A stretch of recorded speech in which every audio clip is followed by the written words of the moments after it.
नमस्कार भाइयों बहनों, आज मैं आपके सामने एक और शानदार गवर्नमेंट भर्ती लेकर आ चुका हूं दोस्तों यह आज की जो भर्ती है इंडियन एयरफोर्स की तरफ से निकाली गई है, जिसका नाम है एयरफोर्स अग्निवीर वायु नॉन कॉम्बैट भर्ती 2026। दोस्तों यह भर्ती ऑफलाइन मोड में है, आप आवेदन कर सकते हो, ऑफलाइन माध्यम से करोगे दोस्तों। और ये ऑल इंडिया भर्ती निकाली गई है, केवल पुरुष के लिए निकाली गई। इसमें महिला उम्मीदवार फॉर्म अप्लाई नहीं कर सकती दोस्तों।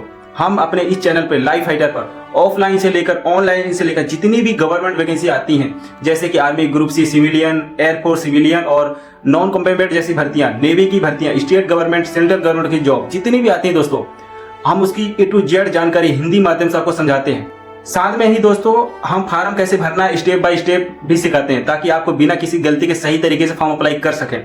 तो दोस्तों अगर आपको सरकारी नौकरी से जुड़ी और सही और भरोसेमंद जानकारी चाहिए तो इस चैनल को अभी सब्सक्राइब कर लीजिएगा, वीडियो को लाइक जरूर करिएगा। अगर कोई सवाल है तो कमेंट बॉक्स में या व्हाट्सएप में दिए गए स्क्रीन में नंबर शो कर रहा होगा या टेलीग्राम पे आप जरूर पूछिएगा दोस्तों। तो दोस्तों इस वीडियो में आपको बताने वाला हूँ कि ये भर्ती किसके लिए है, कौन कौन अप्लाई कर सकता है, महिला पुरुष दोनों अप्लाई कर सकते हैं नहीं दोस्तों। मैंने पहले बता रखा है कि महिला आवेदन नहीं कर सकती। क्वालिफिकेशन क्या रखी गई है, हाइट, फिजिकल स्टैंडर्ड क्या होगा, सैलरी क्या मिलेगी, भर्ती परमानेंट है या टेम्परेरी है, सिलेक्शन प्रोसेस क्या होगा, इसमें लिखित परीक्षा होगी या नहीं होगी, लास्ट डेट क्या रखी गई, और सबसे जरूरी सवाल है ऑफलाइन फॉर्म कैसे भरना। स्टेप बाय स्टेप पूरा गाइड करूंगा हिंदी माध्यम से, तो वीडियो को एंड तक जरूर देखिएगा। तो चलिए दोस्तों बिना टाइम वेस्ट किए इस भर्ती की पूरी जानकारी शुरू करते हैं। तो भाइयों बहनों, इंडियन एयरफोर्स अग्निपथ योजना के तहत नॉन कॉम्बैट की भर्ती की जा रही है। यह भर्ती ऑफलाइन है, ऑनलाइन नहीं है दोस्तों। मैं अभी बता रहा हूँ, ओनली पुरुष उम्मीदवार ही आवेदन कर सकता है। तो भाइयों बहनों अब हम बात करते हैं कुल वैकेंसी कितनी आई हुई है। तो नोटिफिकेशन में टोटल पोस्ट संख्या अलग अलग स्टेशनों पर दी गई है, यानी ऑल इंडिया लेवल पर भर्ती है दोस्तों। लगभग देश भर में 40 एयरफोर्स स्टेशनों पर पोस्टिंग की जाएगी, मतलब आपको पोस्टिंग कहीं भी दे सकते हैं। 40 से ज्यादा एयरफोर्स स्टेशनों पर भर्ती निकाली गई है। अब बात करते हैं उम्र सीमा की। जन्म तिथि के अनुसार 2 जुलाई 2005 से 2 जनवरी 2009 के बीच में आपका जन्म होना चाहिए, तभी आप फॉर्म अप्लाई कर सकते हैं। इस बात का आप ध्यान रखना। ज्वाइनिंग के समय अधिकतम आपकी उम्र जो होनी चाहिए 21 साल होनी चाहिए। अब हम बात करते हैं क्या आपकी वैवाहिक स्थिति क्या होनी चाहिए। केवल अविवाहित पुरुष ही अप्लाई कर सकता है फॉर्म को, इस बात का ध्यान रखना। 4 साल की सेवा अवधि में शादी नहीं कर सकते। अगर शादी की तो जॉब से टर्मिनेट किए जा सकते हो, यदि आपने 4 सालों में शादी की तो इस बात का आप ख्याल रखिएगा विशेष रूप से। अब बात करते हैं हम क्वालिफिकेशन क्या रखी गई दोस्तों। इसमें 10वीं पास होना चाहिए किसी मंतव्य बोर्ड से, इस बात का आप ध्यान रखिएगा। अब हम बात करते हैं इसका फिजिकल स्टैंडर्ड क्या है दोस्तों। इसमें हाइट जो मांगी गई 152 सेंटीमीटर न्यूनतम होना चाहिए, और चेस्ट जो होना चाहिए कम से कम 5 सेंटीमीटर फ्लॉ होना चाहिए। जो आपकी वजन होना चाहिए ऊंचाई और उम्र के अनुसार संतुलित होगा दोस्तों, इस बात का ख्याल रखिए। ये नोटिफिकेशन में लिखा हुआ है। तो दोस्तों अब हम बात करते हैं जॉब प्रोफाइल क्या रहेगी आपकी पोस्ट वाइज के हिसाब से। तो हॉस्पिटलिटी की जो जॉब प्रोफाइल है दोस्तों, इसमें खाना बनाना रहेगा, किचन मैनेजमेंट रहेगा, खाना सर्व करना होगा, टेबल सेटअप करना होगा, ये काम रहेगा आपको। और हाउस कीपिंग की बात किया जाए तो साफ सफाई रखना होगा, झाड़ू पोछा करना पड़ेगा, कपड़े धोना पड़ेगा, आयरन करना पड़ेगा, शू पॉलिश करना पड़ेगा, हेयर कटिंग करना पड़ेगा, सिलाई आदि का काम आपको दिया जाएगा। दोस्तों अब हम बात करते हैं आपको एयरफोर्स में आपको कितना पेमेंट दिया जाएगा। जब आपकी ज्वाइनिंग हो जाएगी फर्स्ट साल में आपको लगभग 30,000 प्रति महीना आपको दिया जाएगा पेमेंट। हर साल इसमें बढ़ोतरी भी होगी। 4 साल बाद सेवा निधि पैकेज जो दिया जाएगा आपको, जब आपको रिटायरमेंट का समय आएगा दोस्तों 4 साल बाद, तो 11,71,000 पेमेंट आपको दिया जाएगा। और साथ में दोस्तों सेवा निधि के बाद कुल 4 साल बाद होगी आपका सेवा अवधि जो खत्म हो जाएगी। इसके बाद आपको 25% लोगों को, यानी 100 में से 25% को परमानेंट कैडर में मौका मिलेगा, आपको परमानेंट हो जाएंगे। बाकी को सेवा निधि पैकेज प्लस सर्टिफिकेट देकर आपको वहां से रिटायरमेंट किया जाएगा। अब हम बात करते हैं इसका सिलेक्शन प्रोसेस क्या है दोस्तों। सबसे जरूरी बात तो ये है। तो दोस्तों सबसे पहले आपको लिखित परीक्षा होगा, यानी आपका रिटर्न देना पड़ेगा, एग्जामिनेशन होगा। फिर आपको सेकंड बार आपको फिजिकल फिटनेस टेस्ट होगा दोस्तों। थर्ड नंबर पे आपको मेडिकल टेस्ट होगा। चौथे नंबर पे आपको डॉक्यूमेंट वेरिफिकेशन होगा। 5वें नंबर पे फाइनल मेरिट लिस्ट तैयार की जाएगी। इसके बाद आपको ज्वाइनिंग दे दी जाएगी। दोस्तों अब हम बात करते हैं इसका आवेदन प्रक्रिया क्या है। पूरी तरीके से ऑफलाइन माध्यम से फॉर्म फिलअप किया जाएगा, ऑनलाइन नहीं, इस बात का आप ख्याल रखिएगा। इसका ऑफिशियल नोटिफिकेशन फॉर्म हमारे टेलीग्राम चैनल पे आपको मिल जाएगा। इसका डिस्क्रिप्शन में लिंक है, वहां ज्वाइन होकर आप देख लीजिएगा, आपको वहां इसका एयरफोर्स अग्निवीर वाला आपको मिल जाएगा। अब हम बात करते हैं इसको फॉर्म भरकर वीडियो को अच्छे से देखिएगा, स्टेप बाय स्टेप, कहीं गलती मत करिएगा। गलती किए तो फॉर्म सीधे रिजेक्ट हो जाएगा। आपको डाक के या ड्रॉप बॉक्स में जमा कराना होगा दोस्तों। डाक के माध्यम से भिजवा सकते हैं या ड्रॉप बॉक्स में जमा कराना होगा। पूरे भारत में 40 से ज्यादा एयरपोर्ट स्टेशनों में दिए गए एड्रेस पे भेजना होगा, इस बात का ध्यान रखना। जैसे कि दिल्ली, जोधपुर, जैसलमेर, बाड़मेर, जयपुर हो गया, पुणे हो गया, मुंबई हो गया, भुज हो गया, गांधीनगर हो गया, सुलून हो गया, कोयम्बटूर हो गया, चेन्नई हो गया, कानपुर हो गया, प्रयागराज आदि कई स्टेशन दिए गए हैं दोस्तों। ये पूरे एड्रेस दिए गए हैं। किसी एक एड्रेस में आपको भेजना पड़ेगा अपना डाक। स्पीड पोस्ट भी भेज सकते हैं या फिर रजिस्टर पोस्ट भेज सकते हैं, फिर ड्रॉप बॉक्स के तहत आप भेज सकते हैं। इस बात का ध्यान रखना है कि आप खुद जाके आप जमा कर सकते हैं, उसको हम बोलते हैं ड्रॉप बॉक्स। तो दोस्तों यदि हमारे समझाने का तरीका आपको अच्छा लगता हो तो चैनल को सब्सक्राइब भी कर लीजिएगा। अब हम बात करते हैं दोस्तों लास्ट डेट क्या रखी गई है। इसकी लास्ट डेट जो रखी गई 23 फरवरी 2026 रखी गई, उससे पहले आपको फॉर्म भिजवाना पड़ेगा, वरना आपका फॉर्म सारे रिजेक्ट हो जाएगी इसके 23 फरवरी के जाने के बाद। अब हम बात करते हैं इसका ज्वाइनिंग लोकेशन या पोस्टिंग कहाँ दिया जाएगा। दोस्तों इसकी जो भर्ती है सिलेक्शन होने के बाद पूरे भारत में आपको कहीं भी ज्वाइनिंग दे दिया जाएगा, पोस्टिंग होगी ओनली एयरफोर्स स्टेशन पर ही। तो बहुत अच्छा मौका है, अपने जो भी आसपास एयरफोर्स स्टेशन, जैसे कि मैं जोधपुर में हूँ, आसपास जोधपुर में ही एयरफोर्स स्टेशन है, तो आप यहाँ के रहने वाले हैं जोधपुर में, तो यहाँ भी आप फॉर्म अप्लाई करके भेज सकते हो। अपने नजदीक के एयरफोर्स स्टेशन भेजिए, आपको अच्छा भी मौका मिलेगा ज्वाइनिंग और देखने का। तो दोस्तों अब चलते हैं हम फॉर्म फिलअप कैसे करना है। तो स्टेप बाय स्टेप मैं ऑफलाइन फॉर्म भरना आपको सिखाऊंगा, कहीं गलती नहीं करना। दोस्तों एक गलती आपका फॉर्म सीधे रिजेक्ट करा सकती है, इस बात का आप ध्यान रखिएगा। और एक एक कॉलम को खाली ना छोड़े, जैसे मैं बोलता जा रहा हूँ, जैसे आपको बताऊंगा वैसे आप फॉर्म फिलअप करते जाइएगा। हिंदी माध्यम समझा रहा हूँ दोस्तों, आपके ही लैंग्वेज से समझा रहा हूँ। यदि हमारी वीडियो समझ में आती हो, हमारे समझाने का तरीका आपको अच्छा लगता हो, तो वीडियो को लाइक करिएगा और चैनल को सब्सक्राइब कर लीजिएगा। यदि आपका कोई क्वेश्चन है तो आप कमेंट बॉक्स में कर सकते हो। और हाँ, इसका ऑफिशियल नोटिफिकेशन फॉर्म हमारे टेलीग्राम चैनल पर मिल जाएगा, आपको कहीं भागने की जरूरत नहीं, कहीं खरीदने की जरूरत नहीं। यदि आपका कोई क्वेश्चन है, पूछने जानकारी चाहिए दोस्तों, तो टेलीग्राम पे दिए गए व्हाट्सएप नंबर स्क्रीन में शो कर रहा हूं, वहां आप मैसेज कर सकते हो। तो चलिए दोस्तों बिना टाइम वेस्ट किए फॉर्म बताते हैं, फॉर्म फिलअप कैसे किया जाता है। दोस्तों मैं उम्मीद करता हूं कि अपने फॉर्म निकलवा लिया होगा, हमारे टेलीग्राम चैनल पे हमने डाल रखा है इसका पीडीएफ, साथ में आपको इसका ऑफिशियल नोटिफिकेशन भी मिल जाएगा एयरफोर्स वाला। तो चलिए दोस्तों हम बताते हैं step by step form fill up कैसे करना है। तो दोस्तों सबसे पहले बात आप ध्यान रखिएगा, फॉर्म भरते समय आपको कैपिटल लेटर का ही उपयोग करना है। यदि स्मॉल लेटर का उपयोग किए तो आपका फॉर्म सीधे रिजेक्ट हो सकता है, इस बात का ध्यान रखिए। यहाँ भी साफ साफ बोल के रखा है कि फील्ड जो है कैपिटल लेटर में ही लिखना है दोस्तों, इस बात का आप ध्यान रखिएगा। तो चलिए दोस्तों शुरुआत करते हैं वीडियो को बिना देरी के।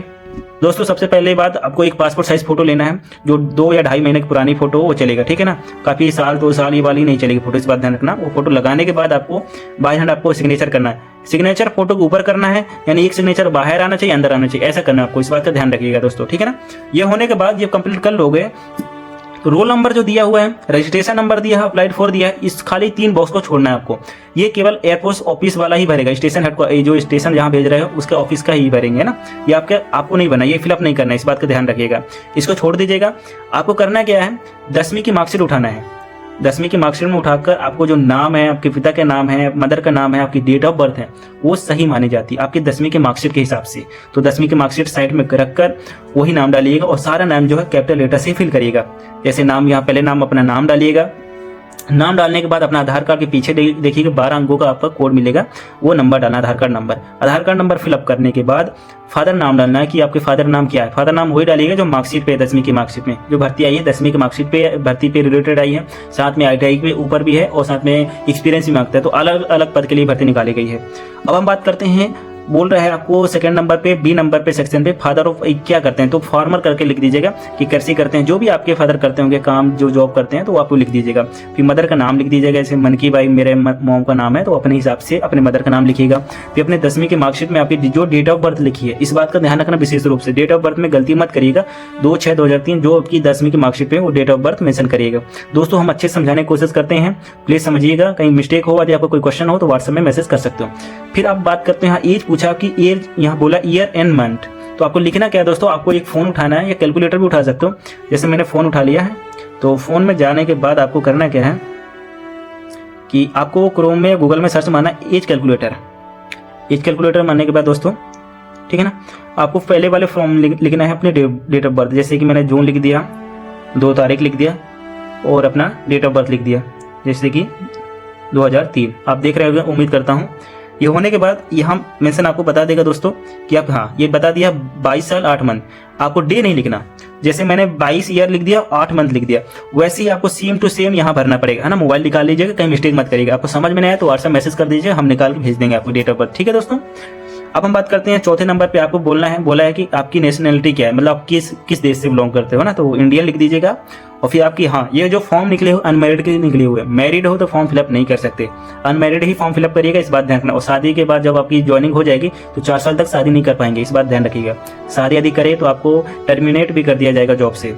अब हम बात करते हैं, यदि आपके बॉडी में टैटू है तो यस लिखिएगा, नहीं है तो नो लिखिएगा, इस बात का ध्यान रखना है। इसको फॉर्म फिलअप करना है, कोई भी कॉलम को खाली मत छोड़िएगा। कॉलम को खाली छोड़े तो ऐसे ही रिजेक्ट माना जाएगा, उसको भरो या उसको नो करो, कुछ ना कुछ आपको लिखना ही है, खाली मत छोड़िएगा। फिर आप बात करते हैं 7वें नंबर पे एड्रेस। दोस्तों एड्रेस वही एक ही एड्रेस देना, इसमें साफ साफ नोटिफिकेशन में लिखा हो एड्रेस एक ही होना चाहिए। जैसे कि आप कहीं भी एड्रेस लिख रहे हो या आप एड्रेस दे रहे हो आपके एडमिट कार्ड के लिए कुछ भी कर रहे हो तो एड्रेस सेम ही रखना है। एड्रेस आपको मिलेगा अपना जो आधार कार्ड के पीछे देखिएगा वो परमानेंट एड्रेस मिल जाएगा, ठीक है ना दोस्तों। तो आपको कैसे करना है, पहले हाउस नंबर लिख दीजिएगा, फिर आपका विलेज डाल दीजिएगा, पोस्ट ऑफिस डाल दीजिएगा, फिर आपको डिस्ट्रिक्ट डाल दीजिएगा, स्टेट डाल दीजिएगा पिन कोड के साथ। ये इस बात का ध्यान रखिएगा दोस्तों। फिर आते हैं ईमेल आईडी, मोबाइल नंबर। ये बहुत अहम रोल निभाते हैं क्योंकि आपको मैसेज किया जाएगा, आपको रिटर्न जो आएगा दोस्तों इन्हीं के द्वारा आएगा ना, ईमेल के द्वारा आएगा, मोबाइल नंबर के द्वारा सूचना दी जाएगी दोस्तों कि आपको इस तारीख का रिटर्न रखा गया है। तो ध्यान रखना दोनों एक्टिव होना चाहिए, दोनों एक्टिव दीजिएगा जिससे हम बार बार चेकआउट कर सके, है ना। ये देने के बाद आपको परमानेंट एड्रेस वही सेम टू सेम जो 7 नंबर में फिलअप किया वही 8 नंबर पे डाल दीजिएगा, सेम टू सेम दोस्तों। और पुलिस स्टेशन जरूर डालिएगा, पुलिस स्टेशन क्या है ना, क्योंकि इसमें जो 7वें नंबर पे नहीं दिया 8वें नंबर पे पुलिस स्टेशन का मेंशन किया है। ये होने के बाद आपको दोस्तों अब हम बात करते हैं 9वें नंबर, एजुकेशन क्वालिफिकेशन। इसका कहने का मतलब ये है बोर्ड यूनिवर्सिटी सर्टिफिकेट नंबर। आप बताता हूं आपको, जैसे कि मैं एमपी बोर्ड से हूं, आप यूपी बोर्ड से होंगे, राजस्थान बोर्ड से होंगे, झारखंड बोर्ड से, बिहार बोर्ड से होंगे। आपको यहाँ मेंशन करना है कि बोर्ड मेंशन करिएगा किस बोर्ड से आप वो डालिएगा, ठीक है ना। उसका सर्टिफिकेट की बात कर रहा हूँ मैं, 10वीं की जो सर्टिफिकेट है वो डालिएगा नंबर, ठीक है। 10वीं के ऊपर भर्ती आई है और आपकी फोटो के ऊपर जो सर्टिफिकेट नंबर होता है वो डालिएगा दोस्तों। यदि समझ में नहीं आया तो आप मेरे को व्हाट्सएप मैसेज कर दीजिएगा, अपनी फोटो भेज के स्क्रीनशॉट या फोटो भेज कर व्हाट्सएप कर देगा, मैं बता दूंगा सर्टिफिकेट नंबर क्या होता है। तो अपना यहाँ 10th का डाल दीजिएगा, यहाँ 12th का डाल दीजिएगा। तो दोस्तों 10वें नंबर में आपको 2 लैंग्वेज चुनना है, जैसे कि हिंदी मैंने चुन लिया और इंग्लिश चुन लिया। आप अपने हिसाब से जो 2 लैंग्वेज है वो चुन लीजिएगा, ठीक है दोस्तों। अब आते हैं 11वें नंबर पे। 11वें नंबर पूछ रहा है क्या आप कहीं सर्विस कर रहे हो, क्या आर्मी एयरफोर्स में कभी सर्विस किए हो, तो सर्विस किए हो तो नील यस करिएगा, नहीं तो नील कर दीजिएगा दोस्तों, ठीक है ना। अब 12वें नंबर पूछ रहा है कि अभी इस वक्त आप क्या करते हैं, क्या स्टूडेंट हो, प्राइवेट जॉब कर रहे हो, गवर्नमेंट जॉब कर रहे हो, क्या करते हो इस समय। तो मैंने प्राइवेट जॉब मेंशन कर दिया, आप गवर्नमेंट जॉब मेंशन कर सकते हो, स्टूडेंट मेंशन कर सकते हो, जो भी आप कर रहे हो इस वक्त अभी क्या हो वर्तमान में तो वो मेंशन कर दीजिएगा। 13वां नंबर पूछ रहे दोस्तों कि आपके पिताश्री हैं, जो पिताजी हैं, क्या एयरफोर्स में हैं, क्या है तो यस लिखिएगा, नहीं है तो नो लिखिएगा, लेकिन भरना जरूर है, इस बात का ध्यान रखिएगा दोस्तों, ठीक है। 14वां नंबर पूछ रहे एक्सपीरियंस के बारे में, क्या आपके पास होटल किचन का या सफाई कर्मचारी का एक्सपीरियंस है, क्या आपके पास यदि एक्सपीरियंस है तो यस करिएगा, नहीं एक्सपीरियंस होगा तो इसका सर्टिफिकेट होगा तो वो लगाना पड़ेगा दोस्तों, इस बात का ध्यान रखिएगा। यदि नहीं है तो नो कर दीजिएगा और खत्म कर दीजिएगा इस चीज को, ठीक है ना। तो दोस्तों आपको यहाँ डेट मेंशन करना है कि आप किस तारीख को फॉर्म फिलअप कर रहे हो। जैसे कि मैं 7 तारीख 2रा महीना 2026 फॉर्म अप्लाई कर रहा हूँ, तो इस तारीख की डेट मेंशन कर दिया। आपको यहाँ लिखा होगा सिग्नेचर के लिए सिग्नेचर कर देना दोस्तों। देख सकते हो अभी आज मैं दोस्तों 8 फरवरी है और 12:01 हो रहे हैं दोस्तों, यानी रात के 12-1 बजे हो रहे हैं। तो रात को मैं फॉर्म वीडियो बना रहा हूँ दोस्तों आप सभी के लिए, और 2-3 बजे तक कंप्लीट होगी वीडियो, तब जाके अपलोड करूंगा। तो सोच सकते हो दोस्तों आप लोगों के लिए इतनी मेहनत कर रहा हूँ। तो आपको यहाँ अपना डेट मेंशन कर देना। यह होने के बाद दोस्तों आप एक बार थोड़ा एनालाइज कर लीजिएगा, कहीं आपको कहीं गलती तो नहीं हुई, कहीं मिस्टेक तो नहीं, कोई कलम छूटा तो नहीं है ना, एक बार देख लीजिएगा। तो भी यदि क्वेश्चन हो तो व्हाट्सएप में मैसेज कर दीजिएगा। अब आते हैं दोस्तों सेकंड नंबर पे। आपको सेकंड नंबर पे आपको करना है कुछ नहीं दोस्तों, आपको यहाँ अपना डेट भरिएगा, आपको यहाँ सिग्नेचर करिएगा। ये पूछ रहा है कि इस जो सारे डॉक्यूमेंट दे रहे हो आप वो सत्य में है, सही है, गलत है, क्योंकि इस पर यदि गलत पाए गए तो आप पर कार्रवाई की जाएगी, इस बात का ध्यान रखिएगा, ठीक है दोस्तों। यहाँ पूछ रहा है डिटेल, यस नो पे टिक करना है। आपके पास सर्टिफिकेट है 10वीं की मार्कशीट है तो यस करिएगा, नहीं है तो नो करिएगा। एक्सपीरियंस है तो यस करिएगा, नहीं तो नो करिएगा दोस्तों। करेक्टर सर्टिफिकेट है तो पुलिस थाना से बन जाएगा या सरपंच से बनवा लीजिएगा, यस करिएगा, नहीं तो नो कर दीजिएगा। यदि सब में है तो यस टिक कर दीजिएगा, इस बात का ध्यान रखिएगा दोस्तों, है ना। अब यहाँ आते हैं दूसरे वाले कॉलम पे, इस बात का ध्यान रखिएगा यदि आप 18 प्लस ऊपर हो, यानी 18 साल से ऊपर हो, ठीक है ना, तो इस वाले कॉलम को अप्लाई करना है। और यदि 18 साल से कम हो तो इस वाले कॉलम को अप्लाई करना, यानी दोनों में से एक कॉलम को भरना पड़ेगा और एक को छोड़ना पड़ेगा, इस बात का ध्यान रखना। गलती मत करना वरना आपका फॉर्म रिजेक्ट हो जाएगा। दोनों अप्लाई नहीं करोगे, दोनों फॉर्म नहीं भरोगे, किसी एक को भरना पड़ेगा। यदि 18 साल से ऊपर हो आप तो इस चीज को आप फॉर्म फिलअप करोगे, 18 साल से कम हो तो इस वाले को फॉर्म फिलअप करना पड़ेगा। इस बात का ध्यान रखिए दोस्तों। मैं एक बार और समझा देता हूँ अच्छे से। आपके पास ये 2 कॉलम होंगे, 1-2, ठीक है। इस बात का ध्यान रखना, 18 साल से ऊपर वाले के लिए, 18 साल से नीचे वालों के लिए। 18 साल से ऊपर वाले ये फॉर्म भरेंगे, नहीं तो इसको इसको भरना पड़ेगा। दोनों को नहीं भरेगा, एक को खाली छोड़ोगे। सबसे में आप ऊपर अपना नाम लिखिएगा, फिर कैंडिडेट ऑफ नाम सन ऑफ अपने पिताश्री का नाम लिख दीजिएगा, अपनी डेट ऑफ बर्थ जो है वो लिख दीजिएगा। सिग्नेचर ऑफ कैंडिडेट, यहाँ अपना सिग्नेचर करिएगा, अपना नाम जो कैपिटल लेटर से लिखना है, अपनी 10वीं की मार्कशीट वो लिखिएगा। मोबाइल नंबर डालिएगा, एक्टिव मोबाइल नंबर डालना दोस्तों, और जिस तारीख को फॉर्म अप्लाई कर रहे हो उस तारीख की डेट मेंशन कर दीजिएगा। अब नीचे वाले में जो 18 साल से कम है वो आप फॉर्म अप्लाई करेंगे। इस खाली बॉक्स को छोड़ देंगे दोस्तों। वहाँ पे अपना नाम लिखेंगे, डेट ऑफ बर्थ लिख देंगे, अपना जी का नाम लिख देंगे दोस्तों, जो 10वीं की मार्कशीट में सिग्नेचर कर देंगे। यहाँ अपना जो भी है अनिकेत पटेल, जैसे मैं अपना नाम लिख दिया अनिकेत पटेल, अपना मोबाइल नंबर डालेंगे, एक्टिव मोबाइल नंबर डालेगा जो चालू हो दोस्तों वर्तमान में, और जिस तारीख को फॉर्म अप्लाई करो उस तारीख को मेंशन कर दीजिएगा। अब यहाँ पर लिखा है दोस्तों सिग्नेचर ऑफ पेरेंट्स, यानी पेरेंट्स का सिग्नेचर होना चाहिए, मदर फादर किसी भी चलेगा दोस्तों। फिर उसके बाद आपको अपने पिताश्री का नाम लिख दीजिएगा, पेरेंट्स नाम लिख दीजिएगा, चलेगा वहाँ, ठीक है ना। फिर दोस्तों आपको रिलेशन बताना, आपको तीसरे नंबर पर रिलेशन बताना कि आप उनके क्या लगते हो, मदर हो फादर हो, है ना, आपके वो क्या लगते हैं, मदर है फादर, तो मदर फादर आप जो भी आपको रिलेशन लगते हैं तो वो आप डाल दीजिएगा मदर फादर, ठीक है दोस्तों, है ना। जो ऊपर आपने लिखा, जैसे कि मैंने पापा का नाम लिखा तो मेरे क्या लगेंगे, तो मैंने यहाँ डाल दिया फादर डाल दिया, ठीक है दोस्तों। फिर मोबाइल नंबर आपको डालना है पेरेंट्स के, मॉम या डैड का किसी एक का मोबाइल नंबर डाल दीजिएगा, इस बात का ध्यान रखना। मम्मी का डाल सकते हो, पापा का नंबर डाल सकते हो जो चालू हो दोस्तों। फिर वो डेट तारीख को मेंशन कर दीजिएगा, इस बात ध्यान रखिए। और लास्ट वाला कॉलम को आप छोड़ दीजिएगा, ये ऑफिस के लिए ओनली, ठीक है ना। ऑफिस में जब आपका शॉर्ट लिस्ट होगा, आपका सिलेक्शन हो जाएगा, तो ये ऑफिस वाले ही फॉर्म फिलअप करेंगे, उस तहत वो देखेंगे। इसको खाली छोड़ देना, इसको मत छेड़ना, ठीक है दोस्तों। यदि तो ये क्वेश्चन आ रहा है तो आप व्हाट्सएप मैसेज कर दीजिएगा। अब हम आते हैं तीसरे वाले में, एडमिट कार्ड। ये है एडमिट कार्ड, ये वापस आपको पास आएगा जब आप शॉर्ट लिस्ट हो जाओगे, आपका सिलेक्शन हो जाएगा, तो ये वापस पोस्ट ऑफिस के माध्यम से आपके पास आएगा दोस्तों, ठीक है ना। तो एक फोटो आपको फार्म में चिपका दी है, जैसे मैंने आपको पहले बता रखा था दोस्तों, ये फार्म में चिपक गई और यहाँ चिपकाना पड़ेगा। पासपोर्ट साइज फोटो एक ही होनी चाहिए, सेम होना चाहिए। फार्म में जो लगाओगे वो एडमिट कार्ड में लगाना, जो एडमिट कार्ड में लगा रहा हो फार्म में लगाना, अलग अलग नहीं लगाइएगा, ठीक है। इस बात का ख्याल रखिए। पुरानी फोटो नहीं होनी चाहिए, 2 महीने से पुरानी, 3 महीने से पुरानी नहीं होनी चाहिए। अब यहाँ फोटो चिपकाने के बाद आपको यहाँ ऊपर सिग्नेचर करना है, आधा बाहर आधा अंदर होना चाहिए सिग्नेचर। फिर आपको जिस पोस्ट के लिए अप्लाई कर रहे हो, जैसे मैं नॉन कॉम्प्लीमेंट लिख दिया तो वो लिख दीजिएगा, अपना नाम लिख दीजिएगा, आधार कार्ड नंबर लिख दीजिएगा, फादर नाम लिख दीजिएगा, मदर नाम लिख दीजिएगा। ये सब लिखने के बाद आपको मार्कशीट पे ही आधारित लिखना है। और हाँ, आधार कार्ड नंबर दोस्तों इस बात का ध्यान रखना, जम्मू कश्मीर, असम और मेघालय वालों के लिए आधार कार्ड लिखना जरूरी नहीं है। यदि आप जम्मू कश्मीर से हैं, असम से हैं, मेघालय से हैं, तो आधार कार्ड नंबर आपको देने की कोई जरूरत नहीं है। बाकी सभी स्टेट को आधार कार्ड देना नंबर जरूरी ही है। अब हम बात करते हैं दोस्तों एड्रेस पे। आपको एड्रेस पे क्या भरना दोस्तों, वही एड्रेस भरना जो फार्म में आपने एड्रेस भरा है। अलग अलग एड्रेस नहीं होगा, मान्य नहीं होगा, अलग अलग एड्रेस नहीं भेज सकते। जैसे आपने यहाँ एड्रेस भरा था, post office, house number, post office जो भी भरा था, वही एड्रेस सेम टू सेम यहाँ भरना पड़ेगा, ठीक है दोस्तों। इस बात का आप ध्यान रखिएगा। जैसे कि house number, village, police station, post office, state भर दीजिएगा, डिस्ट्रिक्ट भर दीजिएगा, पिन कोड के साथ, पिन कोड सही डालिएगा, गलत मत डालिएगा दोस्तों, ठीक है ना।